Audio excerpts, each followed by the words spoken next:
I'm going to speed run the build of our overlanding Crosstrek here, and then I'm going to speed run through our camping gear. Last, I'll finish up with my photo gear. This is War Machine, our 2023 Crosstrek Premium, and yes, it is the 2-liter because I had no idea they made a 2.5-liter when I bought this. This right here is Mr. Spaghetti, and I call this little piece of contemporary art right here, oops, maybe if I keep going, something will work out. It probably would have been easier for me to prove I'm not a car person if I just told you I built this whole thing without having an Instagram account for it, but you get the idea. There are few things I would rather be passionately not doing than working on a car, yet here we are. I did wash this car for the video, and then we drove to the ocean and up into the mountains. All right, so this is my 12-channel fuse board or controller for all of the lighting. But this allowed me to wire all these lights and only have to run one line. And then we can control all of our lighting from right here. There are stickers. For now, I just kind of have them memorized. The cool thing about that is it is Bluetooth, so I can control everything from my phone. When I'm trying to get like photos out on the beach, I could just pull up my phone and kind of mess with the lights the way I want them. Hannah can turn them on in the middle of the night. All right, this is the Body Armor 4x4 Highline front winch bumper. This one sits right between the cheaper, just like accessory bars. They might kind of work for brush guards, but I didn't like the protection those ones offered. Sits right between those and then the full-blown chopped bumpers that are like twice the price, super aggressive, which are sweet. If you're gonna go that route, just skip this. But this is a good happy medium. I mean, you could ram this into a rock and it would be totally fine. Inside, I have a 5,500-pound Badlands winch from Harbor Freight. These are so dramatically cheap. I guess I will demonstrate real quick for you guys that it still works despite being such a good price. All right, I will now demonstrate how this 5,500-pound winch can get this thing unstuck if we should need. Press winch in.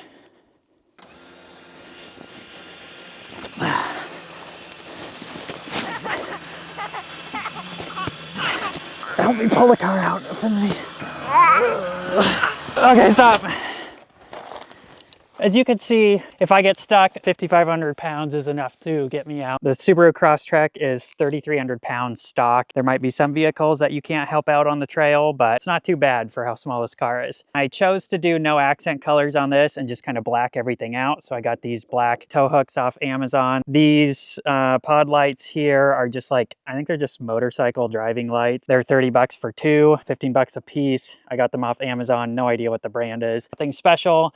I just put them on for cinematic value with the camera. Same with these, same with these. All 6 of those lights are the same. They were sort of just placeholders for my wiring. I don't remember the brand that everyone gets for fog lights, but these are basically Amazon knockoffs. I love them. I'm not sponsored in the slightest by anyone or anything, so this is completely raw, unfiltered. Let's get back into it. This car grill is from Custom Car Grills. You get this form-fitted mesh piece, and then you do a little arts and craft project. You take your grill out, unscrew it, do some trimming or sanding with a Dremel, and then you epoxy this piece into this piece. On Father's Day, I told Hannah I have a useless car project I want to do, and she said Father's Day is a great day to do that. So that's how those necklace Raptor lights came to be. I had a couple of these steel strap things from Lowe's laying around, and I just took one of those and a $10 pack of like semi-truck boat trailer lights from Amazon, and I just stuck them in, and then that piece I was able to measure and bolt perfectly to a bolt on each side. I honestly don't know if I like it or if I'll keep it. I'm just gonna rock it for a little while and then maybe I'll take it back off. I like the debranded look on the front. If I find the brand for these ditch light brackets, I will link it below. These ones here, I will also link. I don't remember the brand. They have a like GoPro mount up here or camera mount you could put on.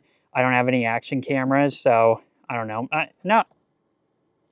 Yeah, I might mount a full-size camera up there. These are 15-inch wheels, Method MR701 wheels. They have a 15mm offset, which the 2023 Crosstrek is the last one you can go the small on. The new 2024 ones have a beefier caliper and you cannot fit a 15-inch wheel. Went with the Method wheels mainly because of the reputation, also just because they look really sweet. Almost everything I've done to this car is just for cinematic value above everything else. And then I know when we air down to 10 PSI, they have that bead grip technology. I think that's what they call it. I don't remember. The little grooves or serration that helps grab the tire tire when you're aired way down. I was really close to going with Rika, but for now, I think these look awesome. Tires are Yokohama Geolander mud train tires. These are 235/75 R15. They are 6-ply as opposed to the 4-ply. They honestly just feel bomb-proof. They are super aggressive tires. You'll take a hit in mileage. Road noise will go way up. Although I keep having people that work at tire shops tell me these are quiet tires, and they probably are on a truck or something, but it's pretty loud inside of our Crosstrek. That said, every time I talk about switching them out, Hannah will stop me and be like, no, that's the coolest part.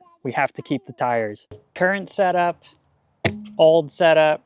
I have my luggage scale here, and this setup should be about 58 pounds. We got 59 pounds even. STI rims probably run a little bit lighter than stock, so keep that in mind. And we got 43 pounds on the stock. So with this new setup, we have added 64 pounds of unsprung weight. So I love that for me. Also, if you guys would be interested in me putting the stock set of tires back on the car and doing a noise comparison, please don't be, because that sounds like a lot of work. I'm pretty undecided at this point if I like having the ground clearance more than I like having clearance from the tire to the wheel well. It's not a huge deal up front at all, but in back it's pretty tight when we're weighted down for camping like this. So I did peel back the liner, heat up the metal in here, and hammer away and bend it back just so that I didn't have to worry about this catching on metal. Yeah, this piece right here is gotten pulled out, but it's nothing that can't be dealt with. Oh, I totally almost forgot. We are running Ironman ATS 4x4 lift. This is the Spec C lift, a 2-inch lift. I was present, but my dad did them. He had just done them on his Subaru Outback. He loved them. Real quick story about the Ironman suspension. When I got it installed, I immediately got the wheel alignment done. As I was driving home from that, I noticed the steering wheel was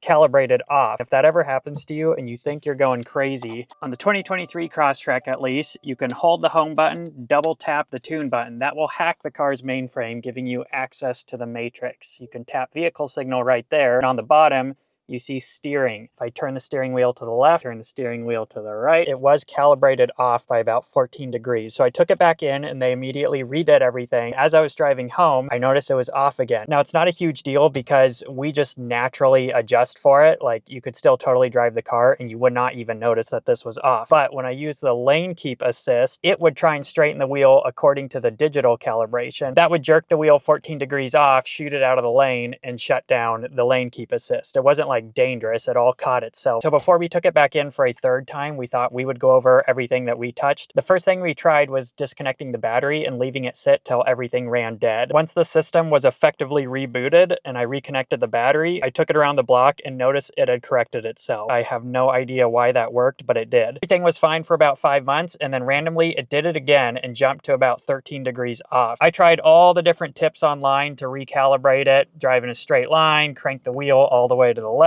and then all the way back. Nothing fixed it, so I finally took it back into the shop. They did another wheel alignment, and now it's been totally fine, and we've done some of our roughest driving yet. But now you guys know how to access the diagnostic menu. You just hold the home button, press tune twice, and then you have access to this. Although, for what it's worth, even with the Spec C heavier rated suspension, we're kind of bringing it to its knees and back with how much weight we have. So let's go through that. I installed the Curt trailer hitch for this Crosstrek, and then I have the Wilco Solo tire carrier. This is their high clearance one. So this high clearance comes up to another hitch straight back, and then there's also a hitch on the swinging part right here. I put this ATV Hitch Basket from Harbor Freight, and then I only assembled half of it so that we can swing this whole portion out. I put some pipe insulator on there. I have our full-size spare up here ready to go. I have a cheap little $50 backup camera off Amazon. I just bent the license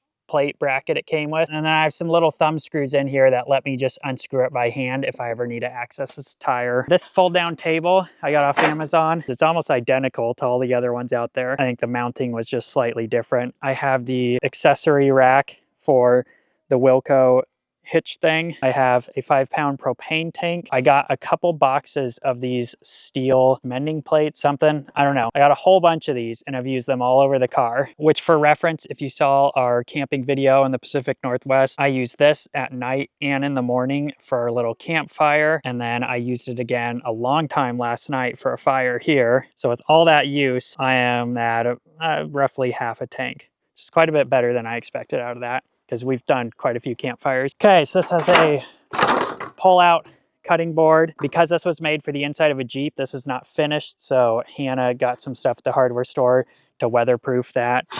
Rotopax here. I almost never have water in this, but it's here if we need it. And then I have one of those electric pump faucets that just goes on here and then it turns it into a little water faucet. Oh, and then I screwed in this small rig magic arm, and then I've got myself a little tripod. And then this is also a Hitch Basket from Harbor Freight. I split them up because that arm only supports a total of 150 pounds, including the spare tire. So to stay under that, but still carry more, I split the racks in half. And on here, I have a bag which just has like hoses for our propane stuff, random accessories like that. And then I have an extra 10-pound propane tank. We don't use it sideways, we just travel with it, and then I take it off. I'm probably not gonna run that. That little 5-pound one has done so well, and then I also keep a 1-pound bottle with this. I don't think I'll ever run that one again. I have a Rotopax mount here. The intention for this was to be able to keep a diesel pack on here for our diesel heater. We just haven't had a need for the diesel heater. I love this setup. We're able to get a ton of stuff. We're still able to swing this out, access the trunk, no problem. I kind of skipped over this. This is the Yeti GoBox. I have it just randomly bolted down with 2 of these things in the front and back. This is their GoBox 60. Most of the heavier duty boxes didn't use space as efficiently, and then most of the ones that did use space efficiently weren't watertight or very weatherproof. So this was just the best balance. The Curt hitch I installed on the Crosstrek is rated for 3,500 pounds towing, and then is rated to a 525 pound tongue weight. The Wilco tire carrier rated for 150 pounds on the swing out part and 750 pounds more than what my Curt hitch is even rated for. The Wilco carrier is 54 pounds. My method wheel is 20 pounds.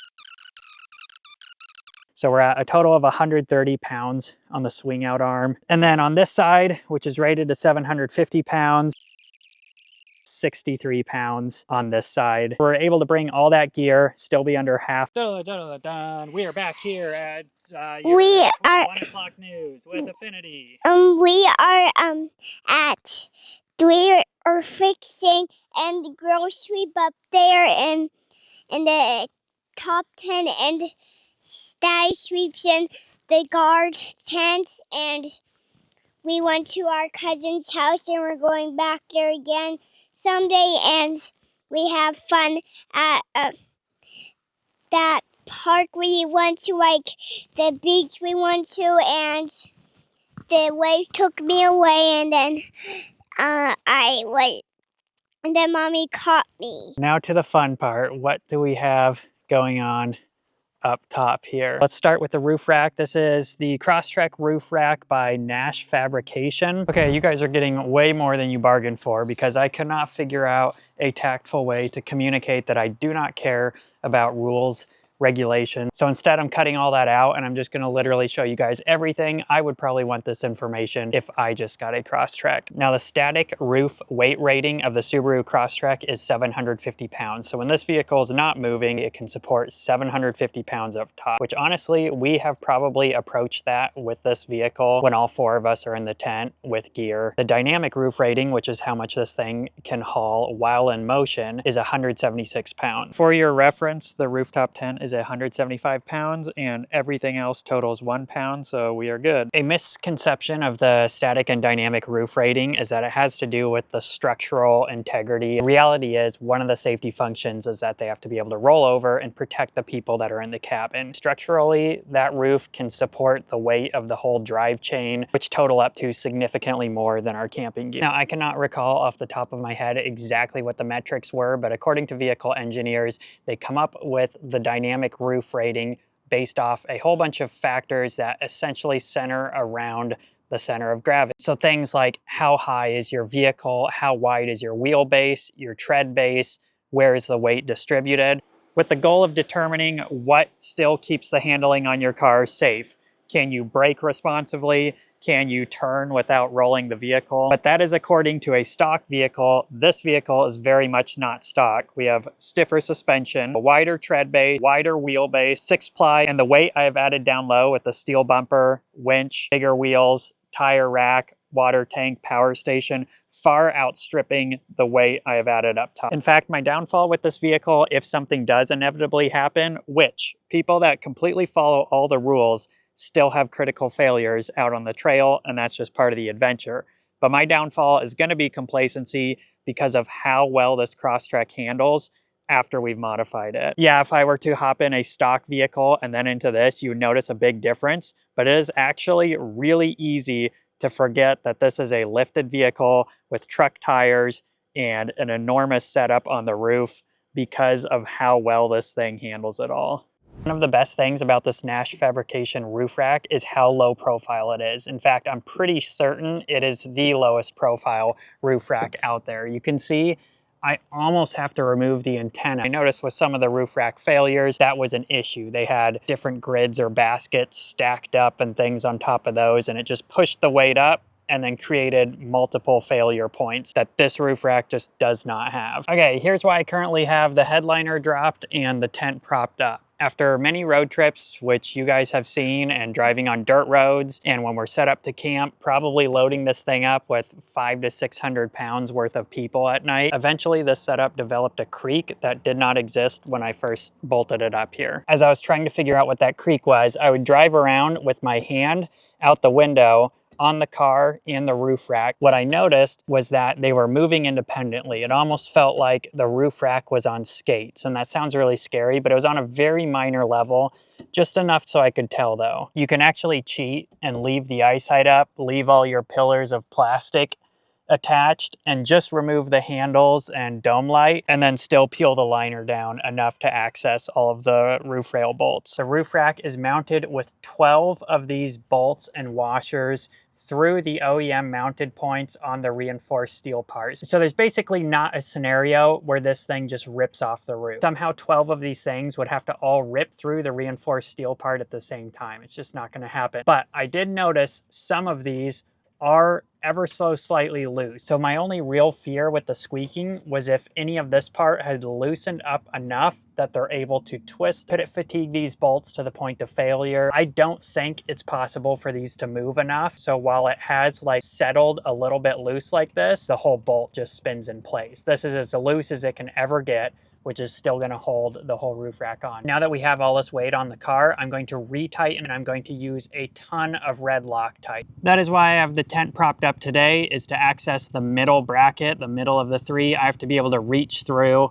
and hold these while I tighten it from underneath. The last thing I'll show you while I'm under here, and again, I'm just chasing ghosts at this point, but all of these angled steel brackets, which feel bomb-proof, are sitting on nylon spacers. That worried me a little bit. I've been making markings and checking up on them, and they seem totally fine. That said, I do have a plan to 3D print a rectangle block that would fill out this whole rail gap and surround both of these, and basically support the whole length of this steel bracket and keep these from being able to flex at all. It would allow me to still use these nylon spacers as intended, but would encase them with extra support to keep them from ever being able to flex. I'm so sorry to be this long-winded. I just know I myself would have enjoyed having this information when I was putting this build together, so there's got to be at least one person out there who just got a Crosstrek and would find this stuff interesting. I was just in Tahuya having no clue what I'm doing.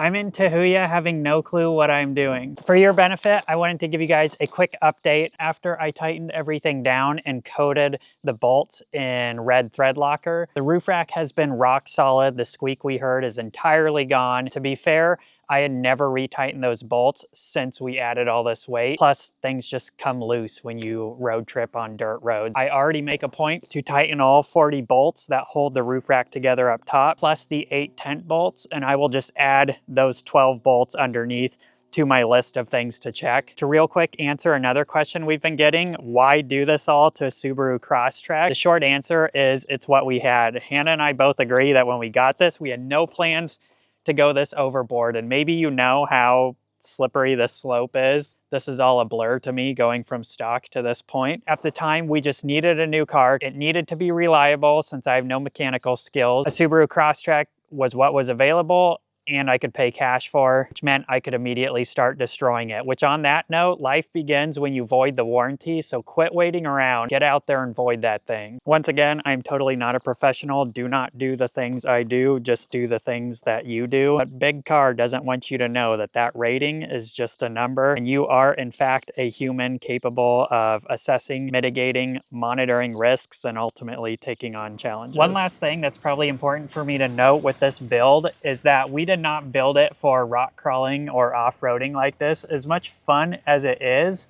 this was more supposed to just be a house car, like essentially a mobile home, but in car form that replaces the vast majority of the functions of our home. Dude, I love this car. I was nervous coming around this bank that like the height of my stuff was gonna clip that tree right there. I don't think it would have now that I'm standing out here. So I opted to just go over the curve. But anyway, yeah, like I don't even have skid plates anywhere or rock sliders. They were kind of on my list, but they were the lowest tier item. We built it with just road tripping to epic places and living out of it. I guess part of the reason I'm less interested in this sort of stuff is because it feels so epic in the moment. And then I look back at the footage and I'm like, okay, this is kind of lame content. Okay, I'm that dummy that thought, oh, this would be a cool place to stop for a photo, and now I've got to suffer the consequences of getting out. Oh, see what I mean? It feels like I'm doing epic stuff, and then it's like, I'm pathetic. I've been sitting on this video for weeks because I'm pretty self-conscious about posting it. Everyone else's Crosstrek walkthroughs are so professional, and mine is just like, bleh. Like I was probably close to a Subaru sponsorship until I made this video. I'm just gonna go home though and add these clips and send it. I hope you guys enjoy it for what it is, and I will try and remake it in a month a lot better. Speaking of in a month, we will be ramping the content on this channel up a notch, so make sure you are sticking around for that. It's gonna be epic.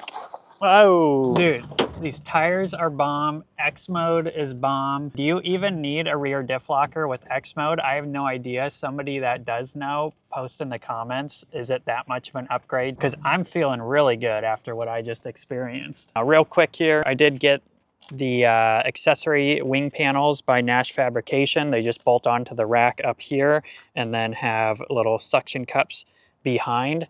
Right here, I have mounting points for our diesel heater, which just hangs it right down on the tire, and then we can run the hoses up to this tent, into the car, into another tent. We sometimes have water packs on here, but we like running these 3-gallon gasoline cans the most when we are far out in the wilderness. It's a huge boost of confidence to have 5 to 6 gallons of gas.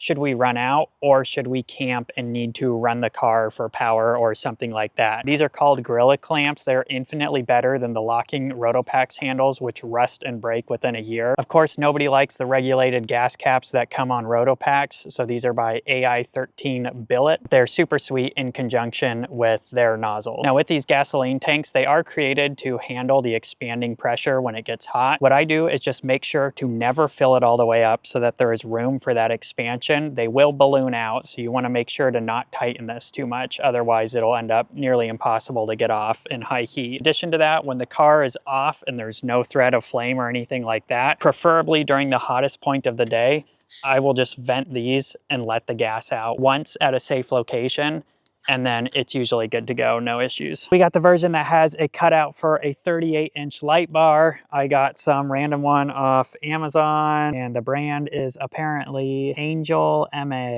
I don't remember if I did this, but this is the NashFab Crosstrek ladder. I'm sure I did something wrong. I think it's destroying the car a little bit, but I just don't really care. I also think they have a newer, lighter weight design than this, but I just put heavier duty struts on the hatch and it has no problem at all opening it. For those of you that have a Crosstrek and want to upgrade your struts, just go on Lift Supports Depot. You might be able to check Amazon too, and find a strut that's about 21-inch extended length, 9-inch stroke, compression length, 12 inches, and force 100 pounds. These are what I upgraded to, 100 pounds. Those are the stats on them. I will link these ones down below though. Okay, I'm gonna knock out the lighting real quick up top. This light bar is a 30-inch light bar by X-Sprite. It is on Amazon. I've seen them on other Crosstreks. I just like the way they look. I have the Curt trailer hitch wiring harness for this inside the trunk, the floor of the trunk. It's only a, what is it, 5-pin. So I have turn signals, brake lights, but I'm missing a backup light, which this has. To wire that,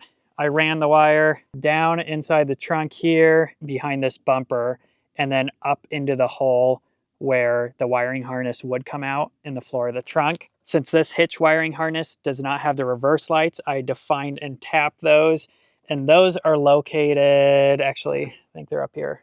Yeah, oh yeah, there it is.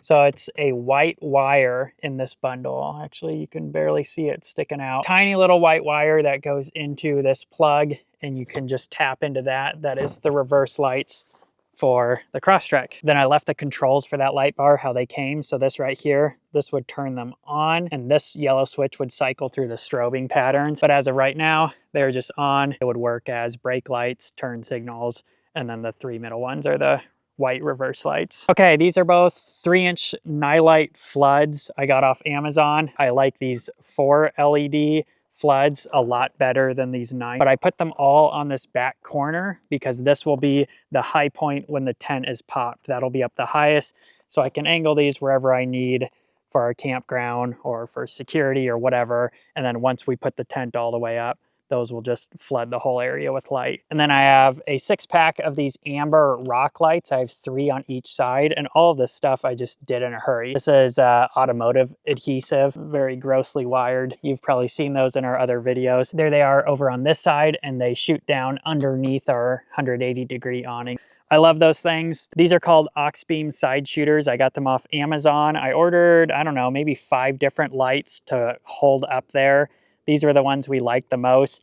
They have these orange amber lights that are just like auxiliary driving lights that look super cool for video. And then I just bought these 90-degree brackets off of Amazon to mount them up here. I was too lazy to drill through the second screw hole, so I just put 1 screw on each side.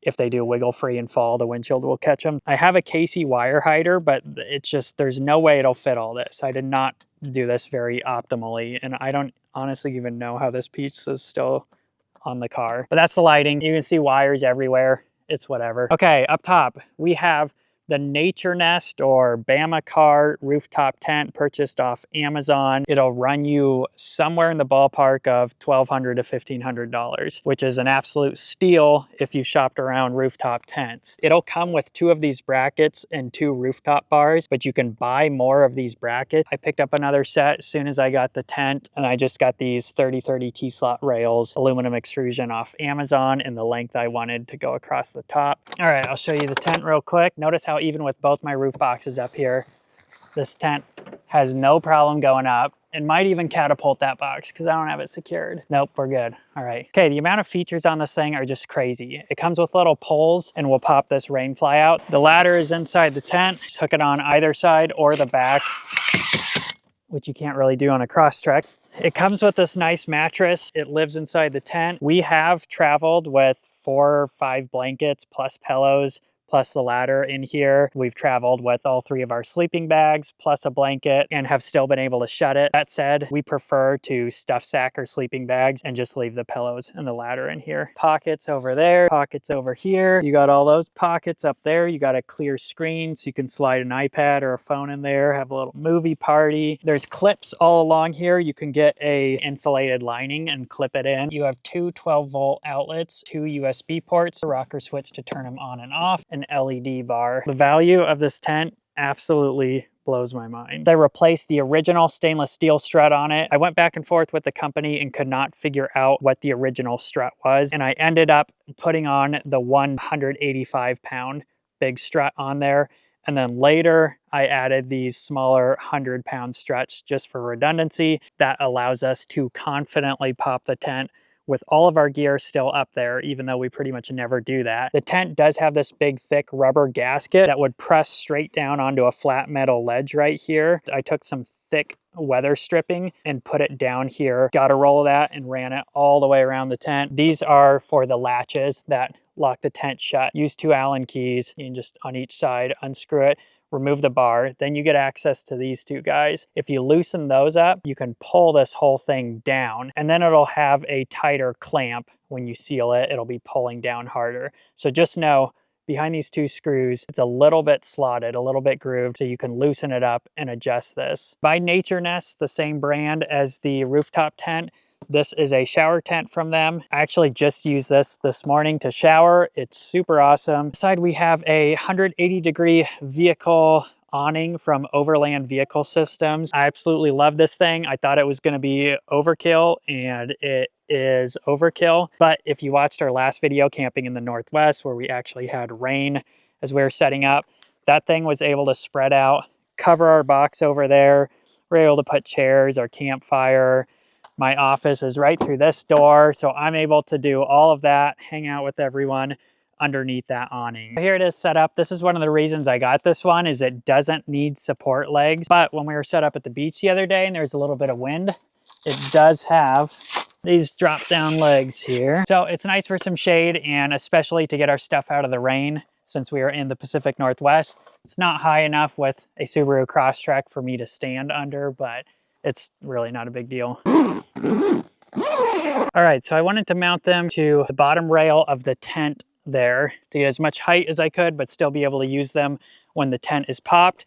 The issue is the struts would get in the way. So my dad designed and 3D printed these beefy spacers. Just go right inside there, and then I can put the normal square nuts in that all of this stuff is mounted using. So that bolts onto the roof rack with some of these steel strap things, and then the canopies bolt onto these, and that puts it out beyond the struts so that the tent can still open and close. This is a Renogy 100-watt solar panel. These are so cheap, it just makes sense. I wish somebody could design one that when we're parked folds out with another 100-watt and down to the hood. And so I have like an arc of 300 watts. Or if I could have like slide out wings like an airplane and fit 300 watts, that would be sweet. But for now, we got 100 watts. That's enough to run our fridge or our Starlink on a sunny day without draining anything. This is wired into our trunk for one of our 2 Anchor power stations. This is a Pelican Air. I went and tested out some Roam boxes. They're just so heavy duty that I ended up settling on this Air case. It's got wheels, and that is the box that we put all of our personal bags in with clothes. So if we ever stop at an Airbnb or hotel room, need to do laundry or something, I can just pop that case off, roll it right in, and it's been super awesome specifically for that. Now it's mounted up here using this 3D printed mount that my dad designed. So you have this piece up here which hooks into the handle. This is what Pelican actually sells to hold these down onto your roof rack. But the issue is it bolts to the roof rack. So eventually we're gonna just reprint a piece for the back similar to the front, and then this is a locking knob here. When this is locked, it cannot be unscrewed. So this sandwiches it down really tight once I screw it all the way down. And then when unlocked, you just screw it right off. This piece comes right out, and then you can take the case right off. This is by a long shot one of my favorite parts of the build, because this whole case here, which is the Pelican Air 1745, fits 4 backpacks or duffels, basically 1 for each of us. It's a mess right now because we've been out camping. And then it's in a quick release box I can just take off, wheel into an Airbnb, plus then the weight isn't up there. This gray cable over here is Starlink. We'll get to that next. This is a, I want to say Tuffion roof box from Amazon for a little over 13 cubic feet and sub $300 price tag. This is an awesome roof box, and that is probably my favorite part of this whole build. Inside this rooftop carrier, we have a 3D printed Starlink mount for a Gen 3 dish. These pieces are 3D printed, sand the inside, and epoxy them on. And then up here, we have a clamp. It's also 3D printed, I'm going to replace this with the locking knob so it doesn't wiggle itself free. Unscrew that and this piece will come off and I can take the dish out if I need to move it. This is printed in carbon fiber nylon, and even that has bent a little bit in the heat. This roof box gets absurdly hot. If this was just PLA, it probably would have bent quite a bit more than it did. Starlink works super well through the roof box. We tested it with all sorts of stuff, covered it in plexiglass. This one, there's basically no loss in speed. You can just leave it up here running 24/7. For reference on what this roof box can hold, 3 camping chairs plus table, sleeping mat, the tent, the pump for the tent, camping blanket, 3 sleeping bags. Oh, and Starlink. Inside the car is nothing crazy. Right above the 12-gang controller here, we have the backup camera that's mounted on our spare tire. So this is fuse tapped so that it'll always run when the car is on and can act as our backup mirror, not just a backup camera. All right, over on the passenger side, we have this custom little table. This works as my editing station. It's just a little DIY table. I don't know if I'll be able to show you. There's a piece of plywood under this floor mat, screwed this pipe down to it. It runs up to the table there. That is my office setup. In the trunk, we have this cooler. I don't know, we've probably used it nonstop for 2 years now. It does everything we need it to. It's running 12 volt off this battery, which this battery was almost dead this morning. How is it still running? It's at 37%. This power station was at 1% this morning when I started to film this. And while running the mini fridge, it has gotten up to 30% just off the 100-watt solar panel. That is crazy to me. Okay, so this is the little power station. It is the Anker 521 256 watt hour power station. The solar and Starlink come down and go in the taillight gasket right out there where the seatbelt is. Starlink runs into here and is adapted to 12 volt with this guy right here. I'll put the link in the description. I don't remember the company, but I highly, highly recommend this. This allows us to run Starlink nonstop all day off of just solar, or as long as we're doing a couple hours of driving, the charge off the alternator. And then the solar comes down and runs to this power station, and it keeps the fridge running, no problem, obviously. We're about ready to go. I thought it'd be helpful to show you guys. Here is our trunk loaded up with stuff. Okay, speed round of some of the camping gear. This is the Anker 757. It is 1,229 watt hours. So this is basically 5 times what that little one is. This one I normally have plugged into the car. So while one's charging off of solar, the other one's charging off the car while I'm driving. And as long as we kind of alternate those, we find we pretty much always have power. Nope, this was not a speed run, and I am entirely uncomfortable posting my face making noise for over a half hour. The camping and photo gear will have to be in a separate video. To reiterate, I am not an expert. I have no clue what I'm talking about. Anyway, we'll see you guys in the next adventure, which we will be back to very, very soon.